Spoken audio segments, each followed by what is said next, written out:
mga kabungis-ngis.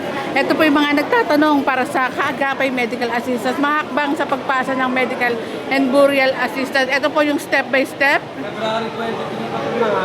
Ayan. Ay napakabilis lang rin po mga kabungis-ngis na magpasa ng mga requirements dahil nang babait po ng ating mga kaagapay. Aasikasuhin po kayo talaga agad-agad nga rin po. Ito may mga nakalagay na bawat district na pwede nyong pasahan, pilahan, at kung may katanungan naman po kayo, sasagutin naman po agad-agad yan. Dito po yan sa may tabi ng Mayor's Office, dito sa may Bulwagan. Sabi ko nga, kahit magkanong halaga, kayang itulong ng ating butihing Yorme, Mayor Isko Moreno. Dahil kay Mayor Isko Moreno, importante ang buhay mo.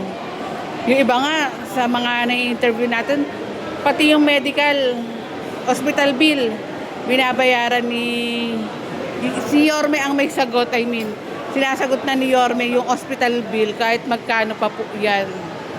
Iba talaga ang pamahalaang lungsod ng Maynila. Kaya nga yung ibang city naiinggit sa Maynila, sa mga batang Maynila kasi merong ganitong napakagandang programa ang ating butihing Yorme. Talagang hands down talaga ako kay Yorme. Napakaganda ng programa na to. Para sa mga batang Maynila, Yorme lang ang merong ganitong programa. Okay lang po yun.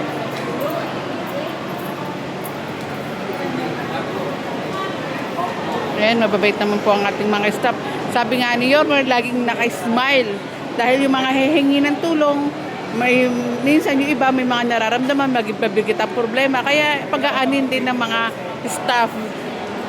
Kaya laging naka-smile kahit pagod na rin sila.